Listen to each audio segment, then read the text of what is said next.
Okay. Hi, everyone. Welcome to the PIDs and Tools group. Um, I'm joined, I'm Chris Erdman at the SciLife Lab, head of open science, and we're in Sweden. I'm joined by our co-chairs who maybe can briefly introduce themselves. So Rory. Hi everyone, Rory McNeil, CEO of ResearchSpace. We provide the RSpace digital research platform and have spent a lot of time and are continuing to spend time on making sure that we have good support for PIDs. And Shali.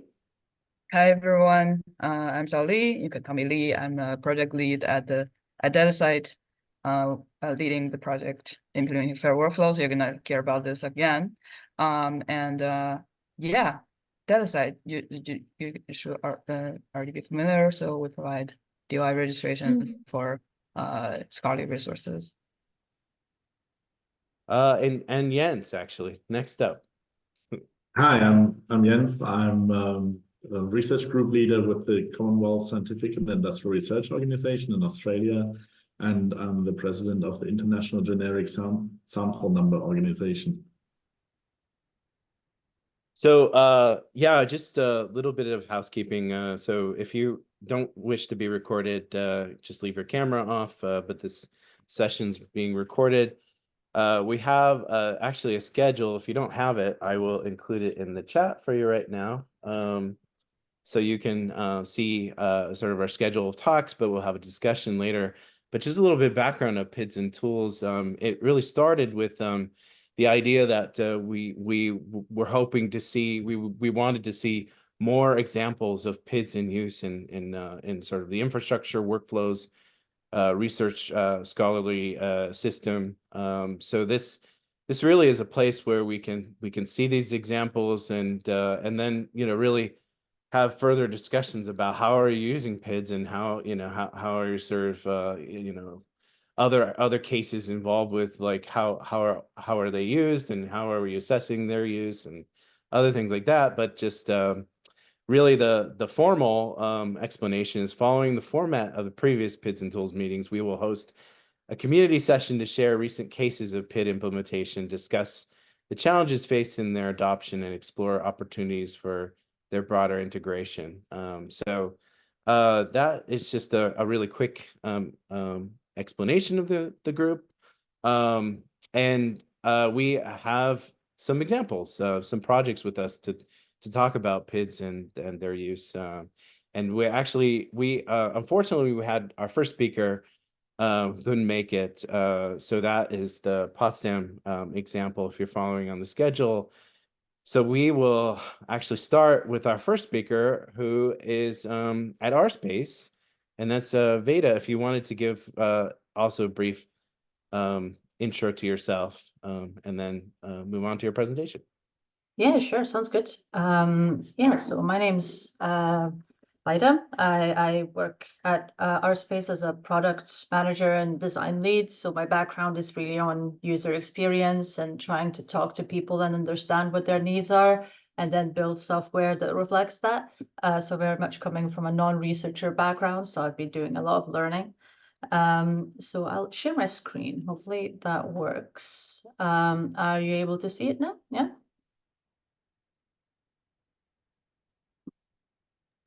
Yes, Yeah. yes, we can see it. Yes, cool. I forgot how to do the presenter mode, so I'll just wait, slideshow. Is that one? Oh, there you go. Cool. So I'll be talking about IGS and IDs and PIDs in RSpace.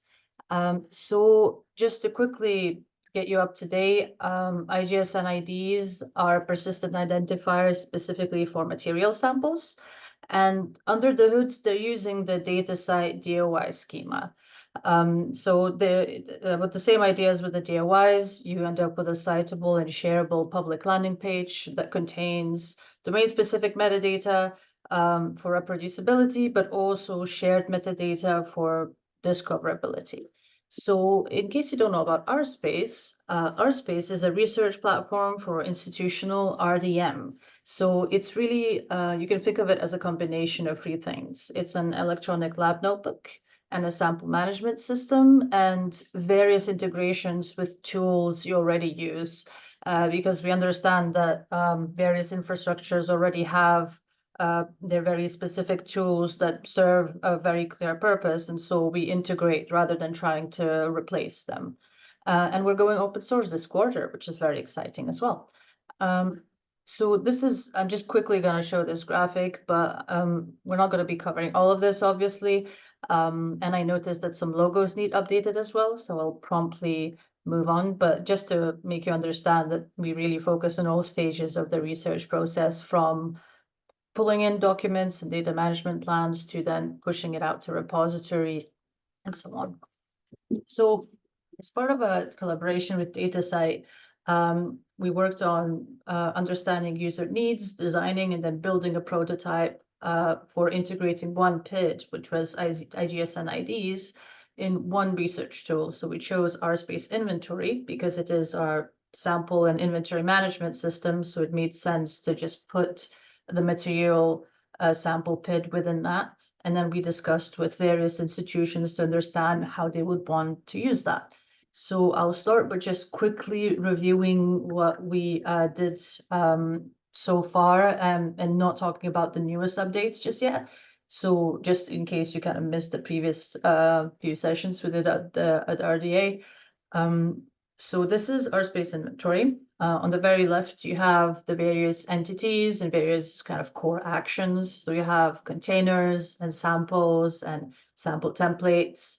And on the left table, you have the list of all the different items that you're viewing. There's a filtering mechanism to filter samples or subsamples by owner, or whether things are on your bench, whether they're expired. You can place things into baskets and do all kinds of nice visual kind of scanning of the items by displaying cards and so on. On the right side, you have the item you're viewing at that point in time. That includes all of its various metadata separated into categories that you can expand and collapse, including attachments, barcodes, details, custom fields, and so on. So what we decided to do is that in one of these sections that you can see details, barcode, attachments, and so on, we created a new section. It's called identifiers. And so you can click on Mint a new identifier, and that automatically creates a draft IGSN ID and pre-populates all the mandatory information with information we already hold about that sample or that user, because we already know what the creator name is, we already know the name of the item based on the title it was given in inventory. So by doing that, all of the kind of manual kind of work and pre-populating the kind of boring mandatory information is already done. And you can also fill in some recommended properties, such as alternate identifiers you're using, any kind of dates, such as collection dates, any descriptions like abstract or methods, and a few other details. And then right from inside of inventory, as you populate these entries, you can then publish, and that connects to DataCite's API and does create an actual genuine DOI that's then available for you to access. And that creates a landing page that contains all of the information you input, and that's publicly available and ends up being the landing page for the sample. So the whole idea is that you're very much working within the system where you already hold your sample, and the IGSN backend work and all of the shenanigans that happen in terms of the API integration and how the DOI registration works, that's very much abstracted away from the user. They're able to just focus on the core actions of previewing a landing page, generating a draft DOI, and then publishing, and so on. So we wrote an interoperability guideline based on our findings of how the process of collaborating with various entities such as institutions and other service providers, how that went about, and how there were issues with language. For example, even just understanding what a landing page is and what it involves. So if you're interested, feel free to check out that link. So enhancements, what have we been doing since then? One of the big things is that while the IGSN metadata is useful, especially for discoverability, because it allows many samples to share some core properties that you can then search for. The real interesting part of the sample is the domain-specific metadata. But of course, that can't always be matched exactly to the IGSN schema, and it's fine if it doesn't. What matters is that you do include this information on the landing page so that people can use the core IGSN metadata to find the sample and end up on the landing page. And then the landing page will have all the additional information about the sample. So one thing to facilitate that we've done is that as you populate your sample, as you're working with it in inventory, you're going to use sample templates, add in extra fields. We've added this small checkbox to the IGSN section where you can just toggle whether you want to display all of these metadata fields that are not IGSN metadata fields, but just inventory metadata fields, whether you want to display them on the landing page. So that just by toggling that and republishing your page, you can take the various pieces of metadata you have in inventory and just push them out into the landing page rather than having to do any kind of manual copy pasting and so on. So everything kind of lives in the same place. We've also added ROR ID integration. So you can specify on your RSpace server the research organization registry ID for your institution. And once you've approved that, and we have a nice visual kind of checker to make sure that you're happy with what you've selected, what that will automatically do is that whenever anyone publishes IGSN IDs from this RSpace server, we know that they're affiliated with this institution. And so the creator affiliation metadata property of the IGSN ID is automatically going to be set to the ROR. So again, this idea of using PIDs and connecting them automatically without users necessarily knowing about it, but helping with the kind of building of the PID graph and traceability. Another thing that we're very happy with is displaying geolocation data, which is obviously quite important for geolocated material samples. So you can specify a point, a description, a box, or a polygon, and we've added this kind of interactive map. You can specify several geolocations, and it appears interactively both inside of your inventory system, but also on the landing page, which it's quite nice. So what's next for IGSN IDs?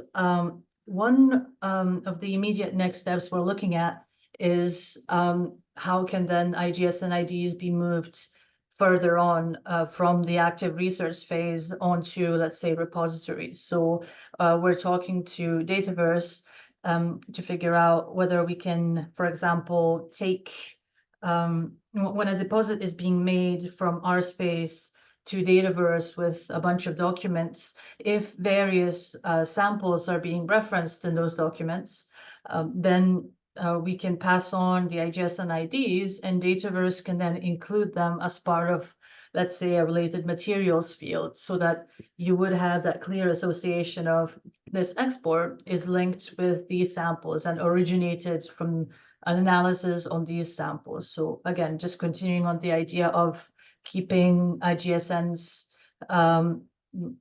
connected with any other identifier or any other repository to make sure that there's good traceability. So what's going to happen with PIDs? So that's something we're looking at as well now. Because it makes sense that now that we've developed this integration with IGSN IDs, that we want to expand that and support instruments, because if you're measuring and obtaining a data set out of a sample using an instrument, you want to be able to track the instrument that you're doing that with. So here's some mock-ups on what we're thinking. Please ignore on the bottom right my terrible 2-second drawing of a microscope. It looks more like a faucet. So the idea is that you could register PIDs IDs within RSpace, similarly to IGSN IDs, where we can provide the schema as soon as you click to register PIDs. And what's useful is that PIDs does have a mapping and is supported by a data site. So API-wise, it wouldn't require us that much work.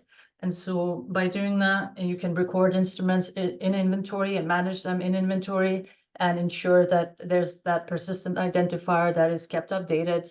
Or you could import instruments by providing the PIDs, and we could then import the metadata and make sure that we constantly pull from the latest changes to make sure that the latest version of the instrument is presented in inventory.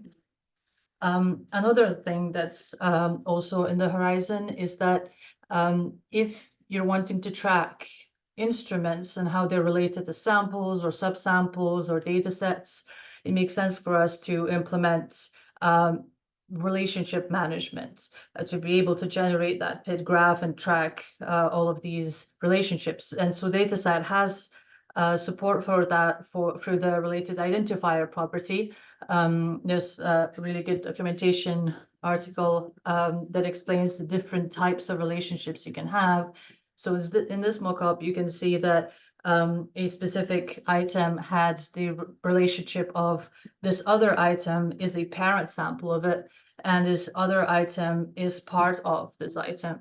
And so what this would allow us to do is to both keep track of how these different identifiers relate to each other, but also create the corresponding relationship on the other side. So if one item is set as being the parent sample of another item, well, then that item is a child of that first item, and so on. There's a very nice correspondence there, and then that can be harnessed by just then querying the data site backend and pulling in all of that information by external systems if there's a need to visualize all of this, or maybe track kind of for funding the usage of certain instruments.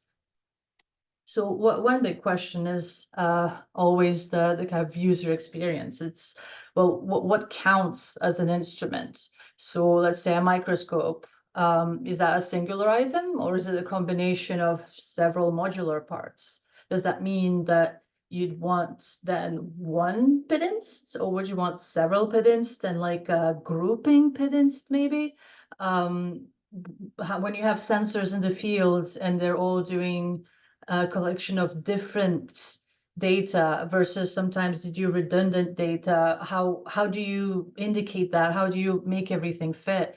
And the kind of answer that seems to make the most sense is that as a research tool provider, we can provide support for flexibility and mapping these different relationships, but it makes sense for really the communities of practice of a certain domain or of a certain institution, or even based on the infrastructure that's being used to decide on what are the right or the best ways to achieve this. And it might not be the same across different institutions, but some standardization is definitely useful to be able to really translate and ensure that we're talking about the same things.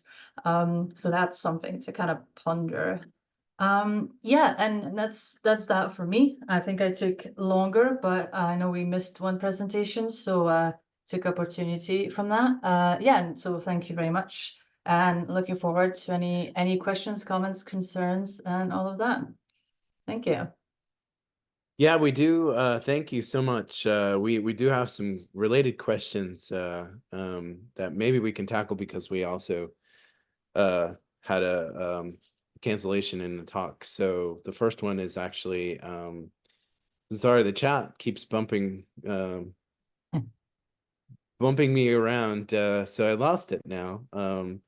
But it's our first question if someone wants to address it. Chris, I also added the question to our notes. So if you scroll down to the collaborative session notes, I put like some questions there.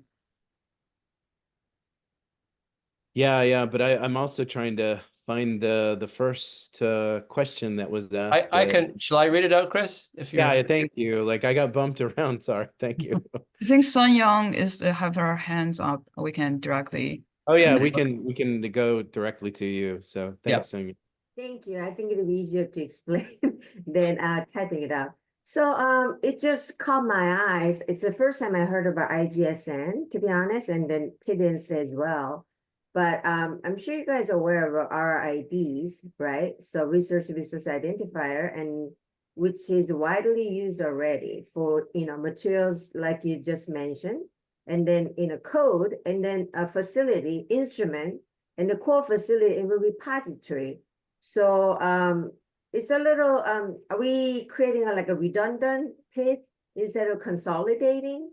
So there, I see a lot of PID, which has its own name, but it's basically based on DOI, like a DMPID and then, IGSN ID. So it seems like we are kind of diverging. We're not consolidating or standardizing. We're like I don't know what the right word would be, but one hand is not talking to the other hand, for example. So we're all here trying to standardize the PIDs and what is the best way to go forward. And I see this new PIDs popping up and, basically based on DOI. So we can make every PID based on DOI. Is that where we are, heading toward? And what is the pros and cons about having like a one, gigantic, like a PID producing platform, like a data site, but then have a different names, and that's what it looks like is heading towards. So I want to bring this up to have a community discussion. Thank you. Yeah, and Yeah, Jens is the first with his hand up. Yeah. Well, yes. So disclaimer, I'm the president of the IGSN organization, and IGSN has been around as a concept since 2004 and as a PID since 2008 and as an organization since 2011. So it's not new. There are 15 million of them in use already, and it's at the moment the largest part of data site DOIs by type. So it's not that it popped up and as a concept, and we're proposing it here. It has been in use for quite a while. And we've had numerous conversations with RRID about how RRID can be used. And there's something unclear that RRID seems to change its position about what it does identify. For a long time, it seemed to identify only classes of compounds, of resources. So say a particular reagent, and you could identify this reagent with an RRID, but you couldn't identify a particular batch of this reagent.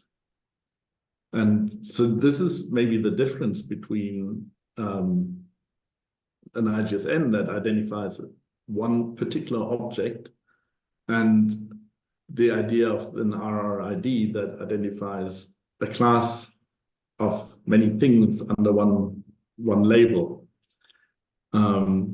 That's a bit difficult to tease apart, but there's certainly a difference. And then the interoperability of the DOI-based identifiers seems to be more advanced than with the non-DOI or non-handle-based identifiers. So that's also something to keep in mind. But we should acknowledge that different communities have different needs, and there is not one size that fits all. And so I think an important role of meetings like these is to also spread the word so that people who've never heard of the one solution learn about it, and vice versa. Yeah, I think the last part of your message is important there, Jens, is that, it really is the communities that drive some of these, and like the RIDs sort of stem from a particular community. And I know I've used them in Parkinson's disease research, but then on the geosciences side, IGSNs are, obviously, the where the sort of community sort of gravitates. So I think the community message is interesting there. So I think we should move to our next speaker. So that's Beata. You're somewhere in this in the list of people here I see. And we'll try to get to some of the other questions in the chat too. But Beate, where are you? If you want to just turn on your camera and share your slides. Is it okay if I add one more thing because it's related before we switch to the next question about this, or should I wait until? Yeah, let's wait. Sorry, I have to No problem. Yeah. stick to the presentations here, but it was a good question. There you are. All right, so shall I start? yes, you can start.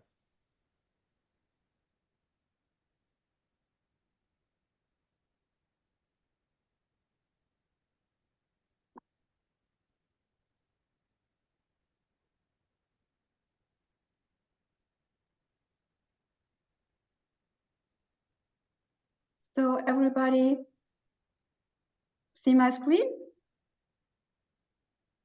Yes. Okay, it's fine. So my name is Beate Krüß.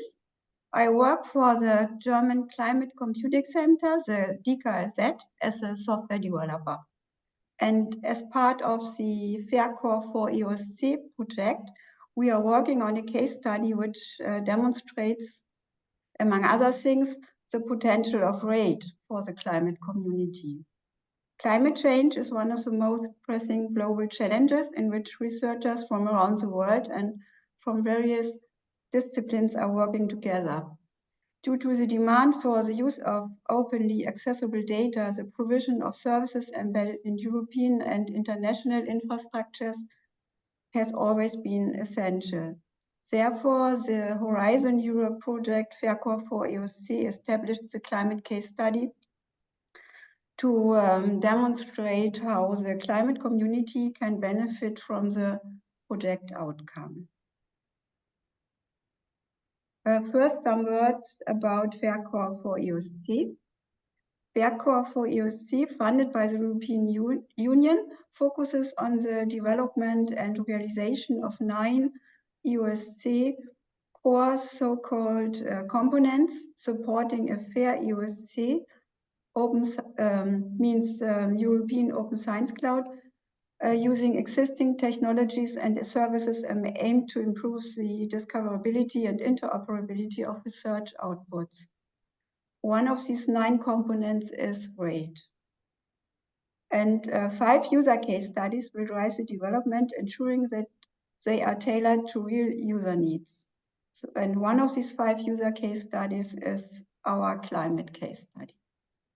All case studies share similar challenges. For example, these 3 ones. Research communities have data sets that currently cannot be found in the EOSC. They use digital object identifiers, but they are lacking identifiers for different levels of aggregation.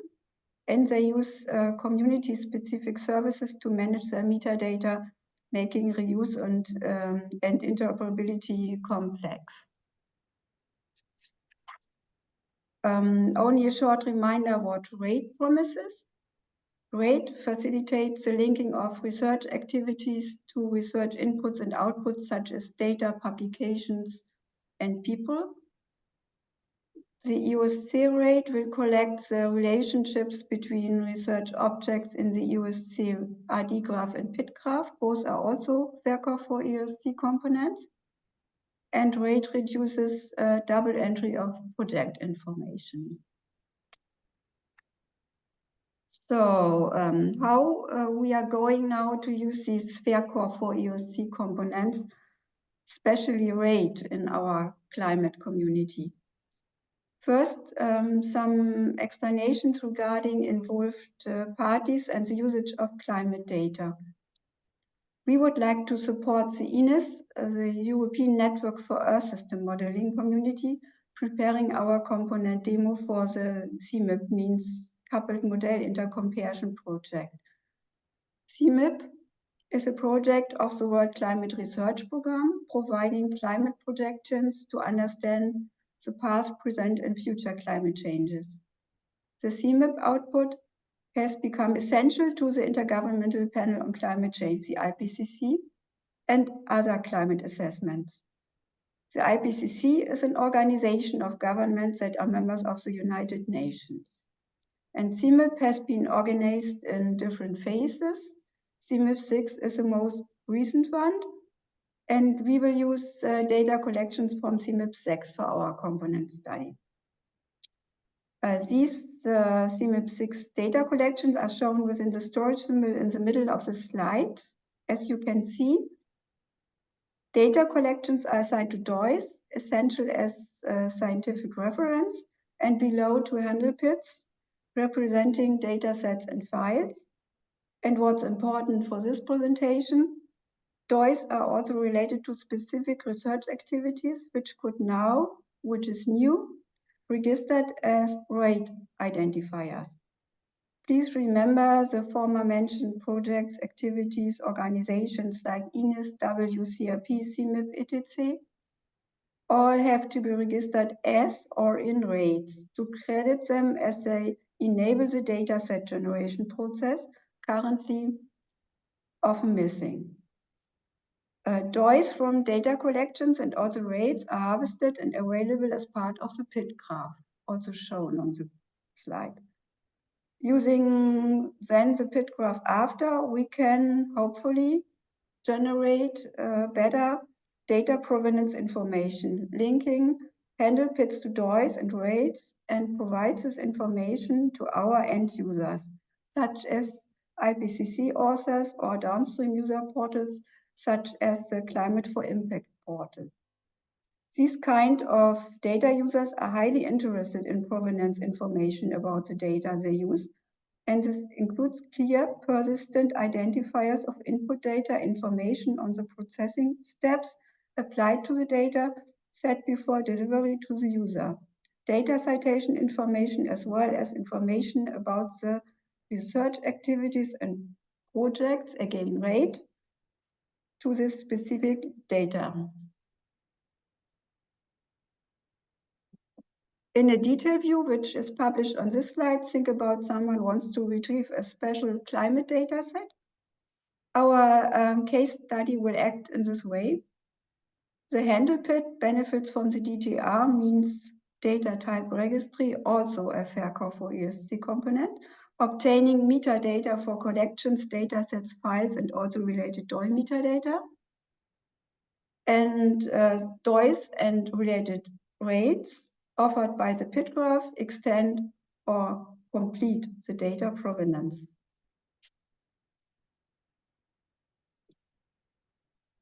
We could already demonstrate this for some provenance examples. One is shown here. It's a typical provenance record having information about files, data sets, as well as data location and transformations. Using rate, it's now possible to link climate data sets with corresponding projects and research activities in an easy way.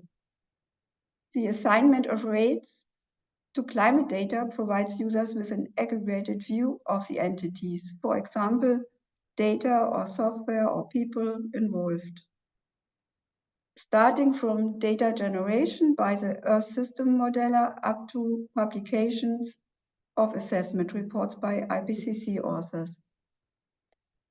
Within RAID, we try to prepare project information which could be useful for the climate community, today available as, for example, web pages, but spread around. The goal is to have it at one place or within one infrastructure. We expect that PID graph will deliver all these related research activities, plus citation via linked DOIs. Also, the possibility to create rate graphs using related rates through the PID graph is promising. Having it, data provenance can be extended with regard to DOIs already in the PID graph, and authorship and rates. Means a potential user of climate data gain a comprehensive or at least an improved understanding of a given research topic due to the enhanced data provenance, hopefully. Rates can already be created and updated for community projects and related objects using a REST API and also via GUI. These are some created sample rates for our case study, for example, for Ines CMIP, shown here. We believe that rates will give us a new and convenient way to define the context scope of climate research topics. Rates offer an aggregated view of the different project entities, improving the visibility, which includes data, software, people, researchers, and so on. Instead of using landing pages or dedicated websites, which require extra effort for hosting services, the operation and maintenance on our part, we can use the rate service as Leah would say, as a service on demand over long project durations. In the case, it becomes a reliable service. As I said, the rate service can already be used to implement research data manually via GUI and also automatically by an API. It's possible to mint rates using metadata entries like title, description, contributor, organization, and so on, and to build rate graphs using related rates. Rates will be visible in the PID graph and ID graph. It's confirmed. Means it can become easy to get an affiliate informal network for a given research topic. Nevertheless, we have one pending issue concerning the ownership of rates. The user story behind is, as a research institute supporting other research institutes, I need to be able to create rates for projects and then transfer the ownership of these projects to other parties at a later time. This has to be discussed with the developers. So that's it. I hope you have got an idea how we want to use rate or how we are going to use rate. Thank you. Thanks. That's a great use case. And I haven't seen any questions regarding your slides or your presentation yet, but we can maybe cover them later if someone comes up with a question later. But we can move on to Matt next. If thanks again, Beata. Okay, thanks, Chris. I'll get my screen share going.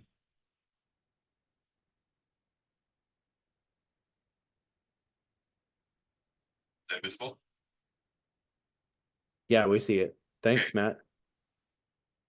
Thanks, Chris, and thanks to the previous speakers. I think my talk will cover a few of similar points, but I'll try to bring up some additional ideas there, and also perhaps can go through a few things more quickly because they've already been mentioned.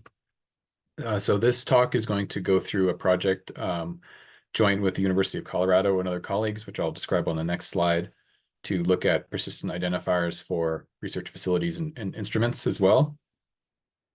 This is funded by the U.S. National Science Foundation, and this is a research coordination network project. So our focus is really on coordination. We're not, building new systems or anything like that. We're trying to come together and bring together expertise and knowledge and ideas and use cases on this topic of PIDs for facilities and instruments.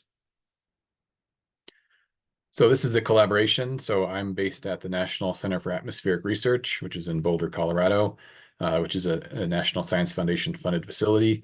And then we have collaborators at University of Colorado Boulder, Florida State University, and Stanford University. And as I said, this is a coordination network, so we're really building on our collaboration to expand to other parties. So we're working on a research coordination network project that started in the fall of 2022. So we're about a year and a half in. And really the idea, as others have discussed, is to try to think about how to expand some of the persistent identifier work that's been going on for the past 10 or 15 years or longer to facilities and instrumentation. So we've been doing some use case aggregation. We're trying to bring together expertise and guidance, and then provide recommendations and lessons learned. I will mention, as you've already heard, that there are definitely folks in other locations working on these topics as well. So we've been coordinating to the extent possible with folks in Europe, and have at least Heard about some work in Australia, although less direct coordination, but we're interested in that type of coordination as well. So we're kind of a US focused thing, but we're trying to connect to these more international efforts when possible. Other folks have already talked about this, but I think it's important to reiterate these points about the diversity and heterogeneity of the PID ecosystem.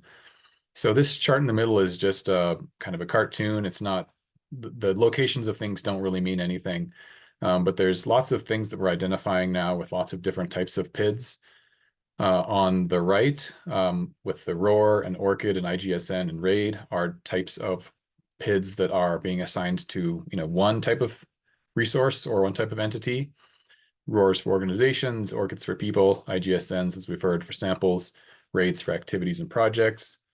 And then on the left, we have multiple types of IDs that are being assigned to many different types. DOIs and RRIDs, has already been mentioned, are being assigned to almost everything in this graph already, with the exception of people, perhaps. ARCs are also being assigned to many different types of resources. Often these groups these PID systems are being used by different communities that don't really overlap and talk much, which came up already.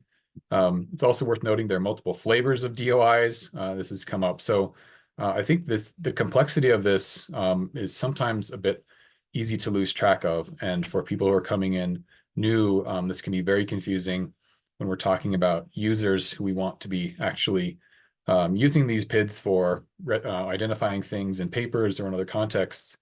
It can be quite challenging. I think there's also a lot of semantic distinctions among, say, projects and organizations and facilities that are very fine, very subtle. And I think those discussions are quite challenging sometimes. So even though it's a bit of an academic semantic discussion about what these things mean, practically it can have very strong implications and can be confusing to people. So I think it's important to reiterate that this is a very complex ecosystem right now, and it's still growing. So here's kind of the background of our project and where we came from, some examples of PID adoption for facilities and instrumentation. So in my organization, the National Science Foundation's National Center for Atmospheric Research, we provide a number of instrumentation kind of packages and facilities for Earth system science, including shown on the left here, this surface flux system, which is for measuring various aspects of atmospheric flux in and out of the surface. We've assigned DOIs to about 25 entities kind of above this level, including things like airplanes, radar systems, and others. We've also assigned DOIs to our computing systems. Here's an example from our colleagues at the University of Colorado Boulder, who've also assigned a DOI to supercomputing systems and other computing systems. So in this case, we're using DOIs for this purpose. Our colleagues at Stanford and Florida State have been using RRIDs. This is actually a depiction of how RRIDs for campus facilities are shown on the campus map for Stanford University. It's kind of a way to make those facilities more visible and also connect their IDs to them in a more visible way. Stanford and Florida State also have internal databases that are connected to more community level systems to track RRIDs and manage those. But as came up earlier, the RRIDs here are being assigned to pretty specific instrumentation. So it's sort of an interesting way that they're deploying those. So the background of this project then was that we kind of knew these colleagues together, and we knew we had sort of similar goals, but we're going about it in a different way, and so wanted to come together and have some community discussion about that. So in our project, as I mentioned, we're a year and a half in. We've been focusing on bringing together different people, doing lots of engagement. We've done some focus groups, done lots of conference presentations. And then our capstone was a workshop in Boulder, Colorado in September of last year. And what I'm going to be going through for the rest of this talk is some outcomes from that workshop and some workshop findings that are listed in the report that's linked there. And I'll have that link on the rest of the slides. So I think there is 8 of these. We have observations and then some kind of next steps listed. So some of these are pretty basic, but I think it's important to reiterate that It's pretty clear there is a need for PIDs for research instrumentation for a variety of reasons.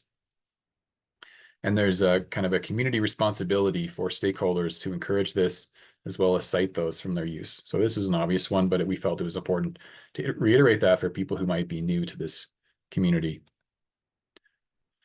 We already discussed this. There's a scattered use of PIDs for instrumentation. There's multiple PID systems already being used. They have different capabilities, different metadata, different resolvers, different resolution.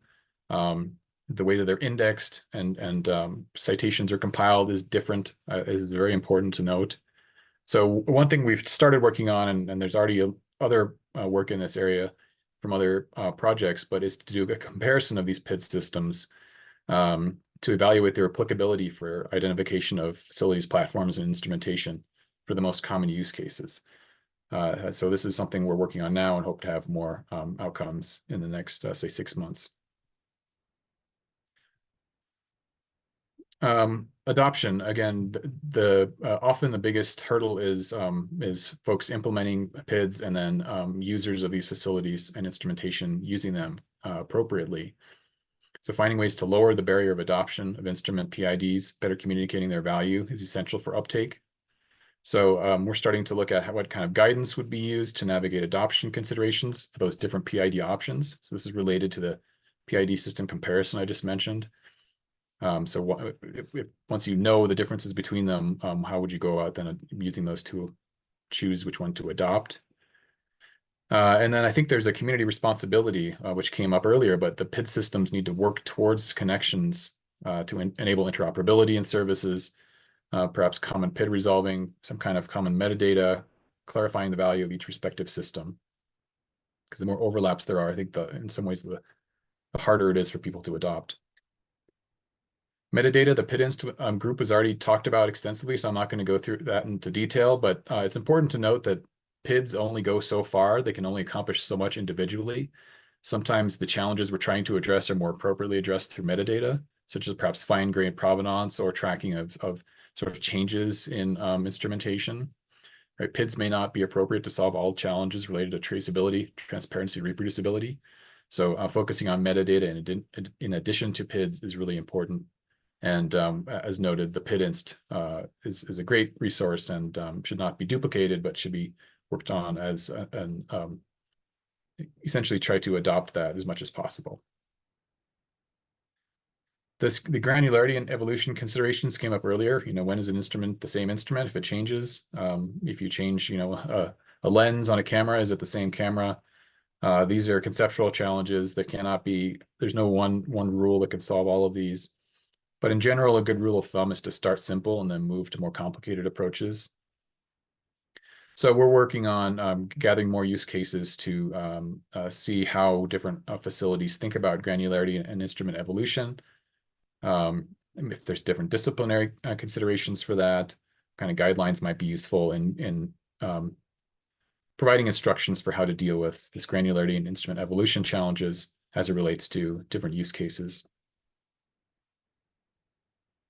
Resource limitations. So this is something that's come out pretty strong as we've been talking with facility managers and instrumentation providers in different organizations. Instrument and facility providers often face significant resource limitations that make assigning, managing, and promoting PIDs challenging. As a very mundane example, we're organizing another workshop, which I'll mention more at the end in a couple slides for this fall. And many many instrument and facility providers say, well, we can't come to a workshop, we're too busy. Right? We can't come to a couple days. We can't even dedicate, a day to this topic. So there's real practical challenges and resource limitations. And again, the more complex the ecosystem is, the harder it is for people to understand, the less likely they are to spend their small amount of resources to actually figure out how it all works. So we're trying to continue in our project to gather information on those resource limitations and what kinds of guidance would be most useful for facility and instrument providers to help them get towards PID adoption. This one is very similar. Value, what's the value of citing PIDs for instrumentation? So we're working on value statements. We're also planning to do some built some examples of basically how can you get citations from PIDs, all right? Because assigning PIDs is usually not the goal. Usually the goal is to get some information on use of those PIDs. And so I think there needs to be more, again, community demonstration of how to go from PID to metrics or outcomes downstream. And then the last one is related to the incentives piece. So incentives generally increase PID use and adoption. I think we've seen that for DOIs for data. So a lack of understanding of stakeholders' incentives can be a challenge. Different incentives are needed for both the researcher and administrators to ensure adoption of PIDs. And we've really seen a pretty strong difference in use cases here on the administrator side or the PID provider, or sorry, facility provider side. High-level metrics is the main goal, right? What's the impact of my facility or my instrumentation? That's the main use case. Some of the use cases that we've already heard of today around tracking provenance, fine-grained reproducibility, these tend to not be on the front burner for administrators and facility providers. But researchers, they may be really important. And so the different use cases may have different considerations for PID implementation. So this is my last slide. This is our project website. The report that I just mentioned, it was linked. It's also on the website. We're having a workshop in Florida, in Tallahassee in August. We do have some travel funding available. So if you're interested, this QR code goes to our project website, which you can, there's a form for expression of interest.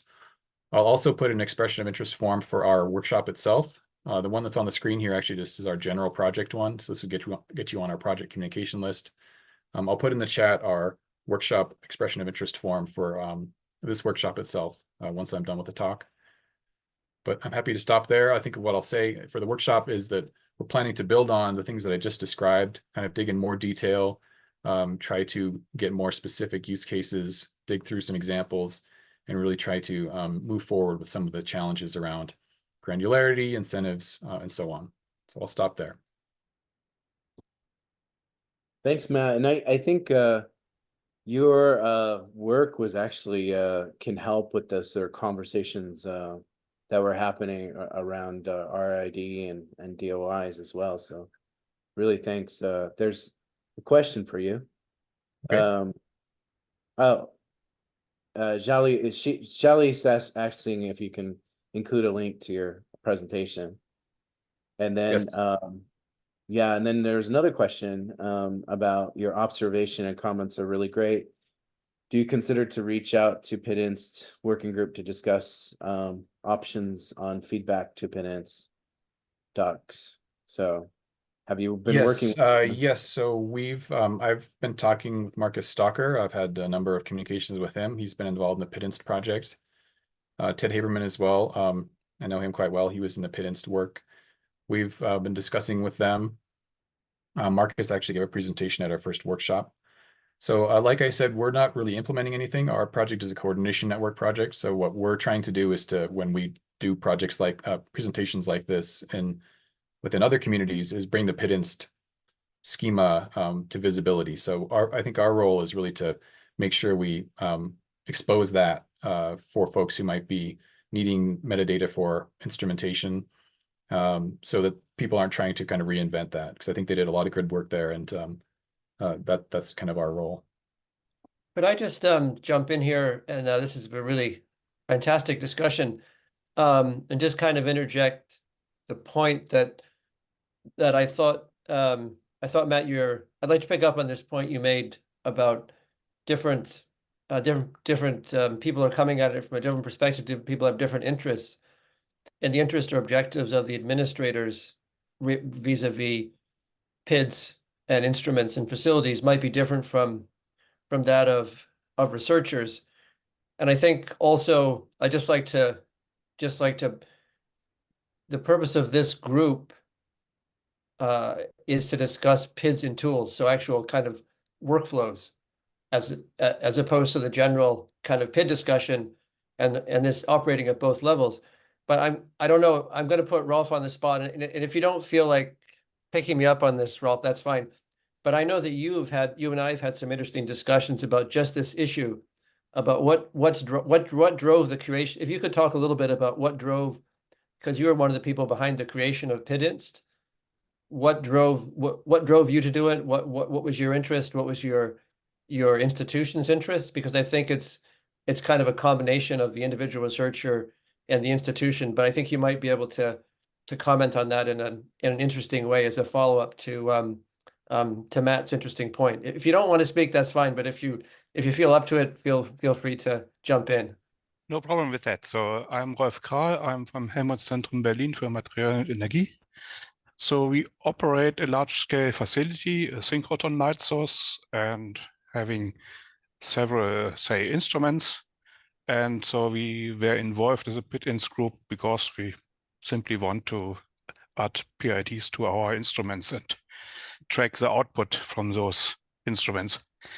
My comment was so the PIDs working group, while in maintenance mode now, but it's still, say, living, and it's still, say, maintaining their documentation.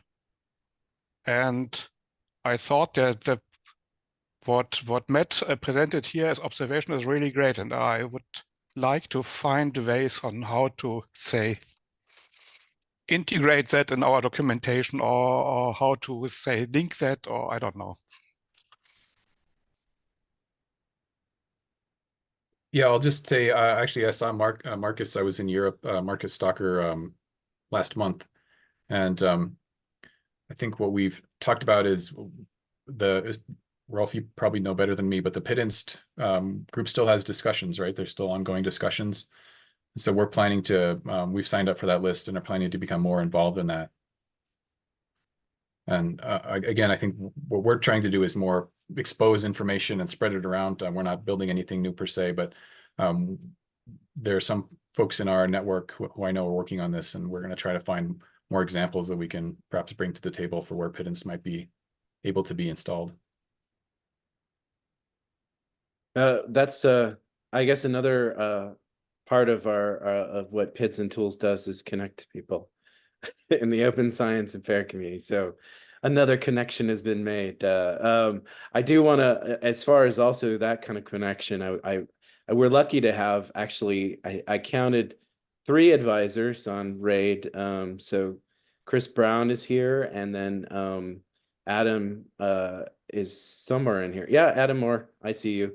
So we're on the advisory group for RAID, and there was a question about that as far as trying to use it. And at least one thing I will say is that there is a pilot through EOSC, through SURF at the moment, and there are actually a number of pilot use cases that are getting ready or starting up already, as you saw.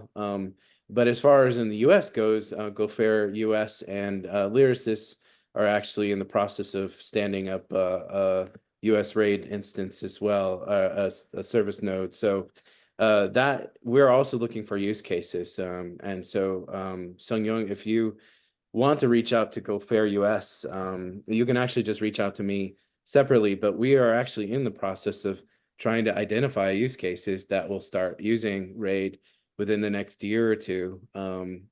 So as you know, it just takes time to get these things started. And Australia has been a little bit ahead of the game because it's based, ARDC has been sort of, they're the lead on the project, and they are, we're working with them, and they're implementing all this service, all those sort of services that we'll be using. But I don't know if Adam or Chris want to add anything. But yeah, definitely is. Now is the time to start submitting your use cases, and like that'll be great to if you have anything like that to work with you. So well, I will contribute. We can continue conversation. I'd like to learn more about it, and I work with a lot of different PIs, and then this I have to find the example case where this will be the most useful, so and then we can use it as a use case. Yeah, and I don't know. I didn't see Adam or Chris speak up, so I don't. Okay, thank you. So I must be on the right track here. So yeah, it's all good. But yeah, I mean, I guess the best you can say is that we're working really hard, and you saw the message too that the sort of collaboration between DataCite and RAID is also a big part of that, of sort of moving things forward, advancing things. So that's also an important piece. So yeah, I don't know. That actually is a good lead into yeah, pilot projects in the UK. So if you are in the UK, reach out to Chris as well. Thanks, Chris. So yeah, I think Xiaoli, there was a good lead in for you for DataCite, I think. Definitely. So, Yeah. Yeah, thanks, Chris, and thanks for all the previous speakers. Matt, like there's several points that the work you're doing is overlapping with what we're doing at DataCite. Definitely, I'm currently at DataCite retreat. I don't know if everybody knows this as a remote team. We are like spread out across the planet, and we have one time per year we can see our colleagues. So this is the occasion. So we're talking about these demonstrators from the DataCite community to have really concrete use cases to show the value for the DOIs, and particularly the metadata behind DOIs. So we were actually going through these kind of a concept that the PID, we talk a lot about PID, but PID is a mean to the end, which is the metadata that provides the context information and all of the use, that cater to all of the use cases. So we don't stop at PID, we go to the next step, to the metadata, and that's where the value lies. Okay. Yes, I will share my slides and talk a little bit about a tiny integration use case we had worked on. So yeah, compared to all the previous presentations, this might be like, very small piece, but it's a kind of a concrete example of integration that we we want to promote, we want to work with the communities on. So yeah, so like just one quick slide about DataCite. We are a global nonprofit membership organization working with now more than 3,000 repositories. Sorry about the slide not being updated, in the world to provide DOIs for various different types of outputs. And we have membership in 52 countries and have already registered cumulatively more than 55 million DOIs. So this numbers growing every day. We're really proud of our community. And so if you have been following the working with PIDs and tools, IG, you should know that I've been championing this implement fair workflows, as particularly the integration part of this project. So I think this is the fourth RDA IG session that I'm talking about the integration in this work project. So like this is a 3-year project. We implementing fair workflows, a proof of concept study in the field of consciousness. So like the goal of this project is to provide an exemplar fair research workflow through the entire research project lifecycle. And we work with a research team in the neuroscience field to follow an entire PhD project from start to finish. And at the same time, work with a series of partner organizations that provide various research supporting tools and platforms services to create DOI or person identifier integrations to support open sharing of different types of outputs during the research process, not just in the end, like one data sharing bundle, but from the beginning, from the MP to registration protocols, etc. And we create guidance document as well as training and workshops to share with the community what we have learned, and this being another one of those occasions. So so to focus on particularly the system integration part of the project. This is an at a glance view of the integration that we have enabled through the project. So you can see the data science in the center. We have integrated with DMP tool to allow DMP, this platform, to connect DMP ID to output DOIs. So as the Song Yang have mentioned, DMP ID being a DOI, and that is that the history of that was that born from a strategic partnership we had with DMP tool to promote machine actionable DMPs, to give them a DOI. So and be able to link the metadata behind those DOIs with all of the other resources mentioned in the DMP, so that you can track the effectiveness or compliance of DMP as one aspect of that. We also have integrated with CDAR. It's a metadata template authoring platform, which I will be going into a little bit more later, to enable DOI registration for metadata artifacts. And we have also have integration with Kronos Hub, is a open access publication management platform where we enabled data set, so like selecting supporting data set during the manuscript submission workflow. So like so that you can link your manuscript to the data set that you have already shared that have already a DOI on it. And also we have, you know, continued improvement of our DOI integration on the Dryad data repository. And in this particular case, Dryad also adopted a CDAR template implementation, but this is outside of the person identifier integration. But we're very proud of all of these smaller integrations that actually working together to, you know, surface a large part of the research project that our research team's working on, and they be able to, you know, like follow a good rigorous research process and surface those outputs as the research process proceed. So yeah, as I walk through all of this, you notice that these integrations are on DMP tool, which is a machine actionable DMP authoring platform. Dryad is a long-standing data repository, while Kronos Hub is a OA publishing management platform, and CDAR is a metadata authoring platforms. And these are very diverse types of tools and platforms. And I think the message I want to drive home is that DOI or person identifier integration is not just for data repositories, it's for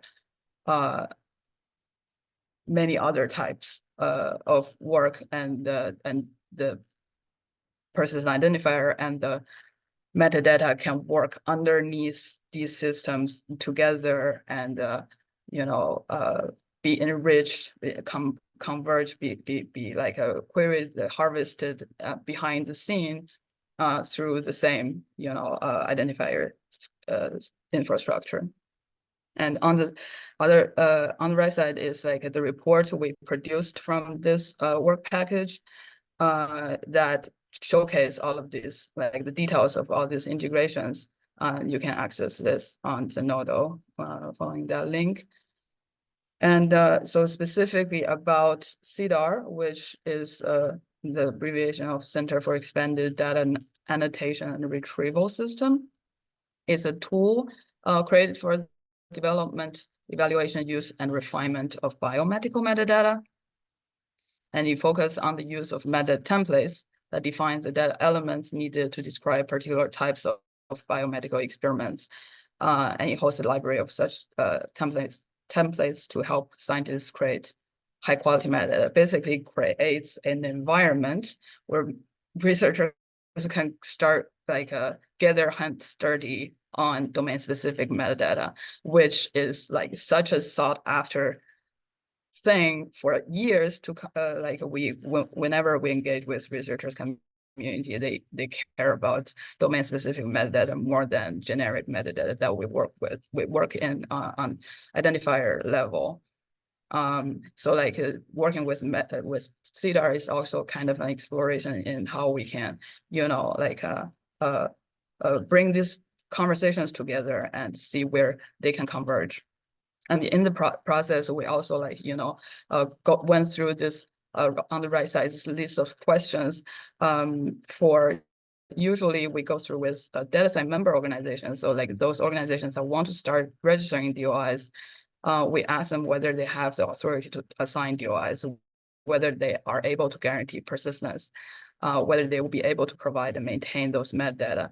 And we went through all this list of questions, and we know that CDAR is in a particular vintage point to take advantage of, you know, person identifier integration to give these metadata artifacts like a handle where they can be, you know, openly shared and captured by the researcher who either author the template or fill in the specific metadata instances, and be able to share those through you know, like DO, openly share them and make them citable and discoverable. So that's what we did.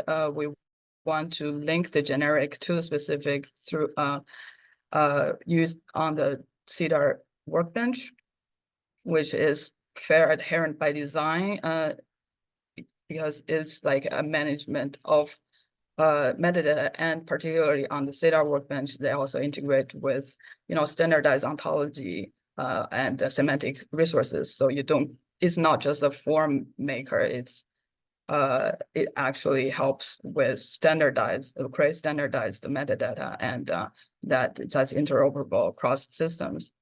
And yes, and then they create these artifacts in interoperable formats like JSON, JSON-LD, and RDF. So this integration enables metadata artifacts to be standalone citable outputs and enable connections through related identifiers. So they can be, you know, like become a part of a, like, for example, a project DOI can have a related identifier that links to this metadata template that express saying like the data sets shared through this project follow this a specific metadata template, where you can increase the, you know, reusability, kind of interoperability of the data set. So yeah, so what we did is the CDAR team have these the task list for the CDAR team include a registering DOI for CDAR template to extend the CDAR metadata template specification to support DOI as first-class model components, and develop software to allow users to interactively request and generate these DOIs. So this collaboration work we work side by side with the CDAR team, and they worked on like creating that functionality for DOI creation, not just for templates, but also for elements within the templates and the instances, the metadata instances from the template. And they developed a small microservice to mediate requests from CDAR to the REST API, and apply some modifications to the core CDAR repository model to associate DOIs with templates and instances, and adding a small UI elements to show the users once the DOI is being created. So on the other side, we have been working through the process with them to ensure that they have access to the DataCite service. So like thankfully, Stanford University is already a DataCite member, so they can take advantage of that and have an agreement with the university library and be able to mint DataCite DOIs. And we have also worked with them to map the schema properties and work out like this pre-populated default values to improve the quality of the metadata record from because they are being created by the user themselves. And then we have also troubleshoot the API implementation process. So also benefited from more service, like the CDR team using our service and pointing out to us where there are inconsistency we can dig in, and otherwise that we wouldn't be noticing. So I would say that is a great asset assist goal. I believe this is a Cristiano Ronaldo goal. So score for both sides. So yeah, at this point, the Fair Workflows integration working package have already wrapped up. But want to emphasize that DataSite obviously will continue to work with the current and prospective integrators through various venues. This interest group being one of them, and another one is the Registered Service Provider Program. But before that, I just want to like give a small summary of integration paths for tools and platform providers from our very high level point of view. There are different types. Like you can start from PID creation or PID connection or metadata ingestion, metadata enrichment. These are all like good dive in starting points, and you can combine one or more of these depending on the capacity and the needs. But I'm not going too much into that. But I want to make a PSA or like a shout out to our Registered Service Provider Program that I'm co-leading with my colleague Kelly at DataSite. It's for software that integrate with DataSite API in order to allow DataSite members register DOIs using their own credentials, like Vida pointed out, RSpace enable users to do this. They are part of our service provider program. So we currently have 19 organizations in this program, and you can see that it's very diverse type of platforms. So we do have quarterly calls to get these platforms together and talk about how their integrations working for their communities, respective communities, and what we can improve. And we will also give them heads up on development on the DataSite side and what kind of expectations, like schema updates, for example. It's a very important one. So through this program, we offer integration verification. We do go inside on a video call and see the integration being optional in production, and then we give advance notice of update. We provide platform with visibility and coordinate support from both DataSite side and integrator side, and a community of data integrators to connect and exchange experiences. So that's from me, and I do have a couple questions. Well, you have questions. We maybe don't have time to get into all of those, but maybe we answer questions first before we ask a group question. Yeah, you have questions for you first, and haven't seen any other questions, but it's Sung Young, if you wanted to ask your question that you've asked in the chat about domain specific. Sure. Thanks. Yeah, I really applaud this effort of implementing or integrating CDA metadata template. So there's a gap between domain specific repository and the generalist repository. In general, domain specific repository gives you better discoverability of the data set. So if institutional repository or grade repository can adapt this domain specific metadata, then it will increase the discoverability of a data set. Having said that, I don't know how it's going to work, to be honest. So I would like it to kind of explain, for example, so generalist repository will go with the data set metadata schema, right? So I'm kind of envisioning as you select the data type, it will pop up this domain-specific metadata, which is already integrated using the CEDA metadata template. Is that how you're integrating, or how does it work? Thank you. So that's a great question. And we never would have this chance to explore this if it's not for this fair workflow project, where we directly work with researchers who constantly coming at us with like, where are our metadata? You know, like not the publisher metadata or like repository metadata, like the metadata that describe my research. And so through the project, we did make a template for specifically for neuroscience research. And these templates are now being adopted by Dryad data repository and also OSF. OSF recently have integrated this template. So what you can do is when you are depositing a data set on Dryad, you can select while you're submitting the data set, you can select that template and you fill out all of this metadata, and this metadata will be deposited alongside your data set itself. It's kind of similar, you know, workflow on OSF. But on the other hand, so like this is so the template itself, you have the opportunity to give it a DOI, and you can take that DOI and link that to your other outputs, like for example your data set, or for example your paper that can be in the citation of all of these related works. So it's like a sample submission template, like a import, for example, they have over 30 different sample submission template. And you can have a very specific metadata you can collect, because there's a metadata standards.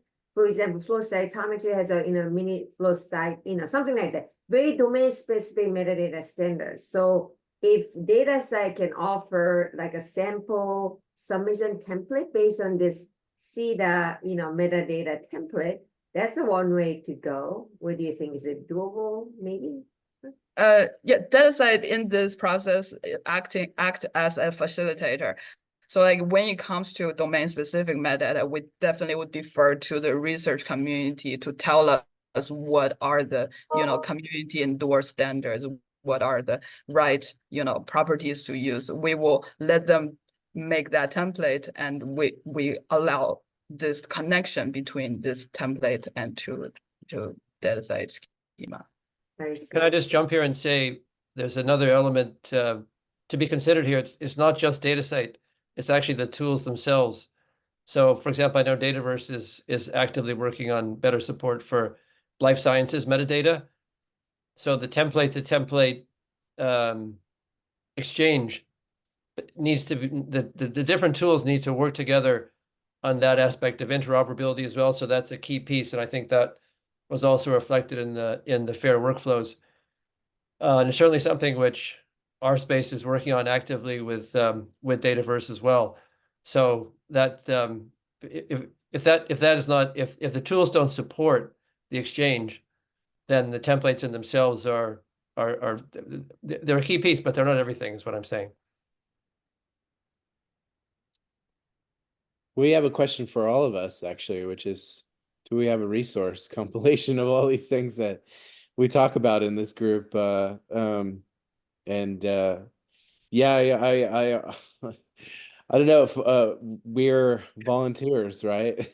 So, but it's interesting. I think like it would be I think sometimes frequently asked by RDA to sort of share back information sometimes, and that could be one of those great opportunities to share back some of the things that we talked about in previous calls and this one, as well, as far as resources for the community. So thanks, Joan. But I hope you appreciate the whole volunteer status too. That we do this in our spare time. I mean, that came up, Shelley. That was one of the suggestions in Salzburg, right? Was creating that kind of resource. PID exchange. Yeah, PID exchange. I mean, I don't know. As you say, Chris, we're all volunteers. I was just thinking of, I don't know if it's relevant, but that might be the kind of thing realistically, I think if that's going to happen, we would need to get like RDA Tiger support or we need some, that might be a thought actually to apply for, because there does seem to be a lot of interest, and we are collecting a lot of information in our collective head, so to speak. But as you say, it's not that useful if there's some way to do that. It seems like an idea which keeps coming back. So, and if anyone on the call who hasn't previously been involved in the group has any ideas about how we might do that or access resources to get it done, please let us know. Yeah, and I was also going to say, it sounds like we probably have some use cases for the next round that we have, host. So if anyone's interested too, if you feel like you have a use case that you want to join us on an upcoming call, just let us know. And I think maybe Rory can drop his email. I dropped my email already too, but it'd be great to. Because I think we're always sort of looking for community use cases, examples too. We ourselves have this discussion as we're organizing this group. What's interesting out there? What can we demonstrate? But if you come to us and say I have something interesting, that would be great too. But I haven't seen any other questions. I had one related to Cedar, but I'm not sure Shelley, but it's really interesting, the case with general repository, the sort of melding of general repository and domain, sort of specific metadata and domain repository. And it reminded me of the case that Zenodo has actually a more advanced schema that it doesn't sort of necessarily expose in its interface, or like it's based off of Invenio RDM, and Invenio RDM has a more advanced schema. And so in their cases, when they do collect this sort of domain specific metadata or extended metadata, it goes into a document sort of database, and that sort of JSON, additional sort of JSON metadata is stored there. And I just was wondering if it's similar fashion with like Dryad and, the sort of domain specific metadata, like how do they sort of, work on both, and how do they store it and how do they serve it out? And it's just interesting, right? Because you have different sort of models going on there. Yeah, like definitely they previously they live in a very different world. When we say domain specific data repository and generic data repository, they operate very differently. They kind of target different research communities, domains, and I think so like during the project we did talk to this Open Neural, is a neuroscience like neuroimaging data repository. They want to create their current repository data model recreated using CEDAR, the workbench, and kind of harmonizing, like so once you have that template, you can be adopted on other more generic platform, or in other tools, right? CEDAR provides this portable module that can be adopted on other platforms. So there's like an effort of harmonizing the metadata around a particular type of datasets, but like that was kind of out of scope from our project, so we didn't went through with that. But I mean, there are a lot of venues, I think, that worth exploring, definitely. Well, yeah, sorry for throwing that question out at the last minute, but we are at time, and again, thanks everyone for joining us. And if you have any sort of use cases, bring them to us next time. And I think that's about it. Thanks, Joan. And thanks, Sun Young, and for your questions, and we really appreciate it all. And thanks to our co-chairs and our speakers. I think Matt, I know, got up really early too, so thank you, Matt. But I don't know about the other times, but I know times are hard. So thanks. It's challenging. The time is really, a lot of talks I like is happening at 2 a.m. my time. No, oh no. Yeah. Hope this was useful. Yeah. Oh, this was super useful. Thank you so much. I really enjoyed it. And I learned IGSN. Sorry, I thought I knew all the PIDs, so I'm kind of surprised there are kids that I wasn't aware, so there are more to learn. So I'm really grateful that you shared that with this group, and I would definitely take it back and then tell them about it. Yeah, thank you. I feel like that's our tagline too. I thought I knew all the PIDs. So we'll add that. Never ending Forever. learning, right? Yeah. All right. Well, thanks everyone. Take care and yeah, and enjoy the rest of RDA. Thank you. Thank you. Thank Thank you. you. Bye. Thanks all. I think I will stop the recording. Is the recording still? I guess end. Yes. All right. Thanks all. Take Well, care. I hung back because you mentioned RDA Tiger, so there's the session on Monday, which could be of interest, and of course, if you have ideas for working groups, yeah, I'm happy to discuss them anytime. So, Okay. Yeah, we'll reach yeah. out to you, Maddie. Yeah. Okay, thanks, Okay. thanks, Maddie. Yeah, yeah, I'm Okay. planning to attend that session anyway. So yeah. Okay, great. So see you there at the latest. Okay, Okay. thanks. Okay, Take Thanks. care. thanks, Chris. Thanks Bye. for hosting. Thanks for what's the word? Concierging. Yeah. Yeah, Consi. All right. Thanks a lot. Yeah. Take care. Okay, Bye. bye.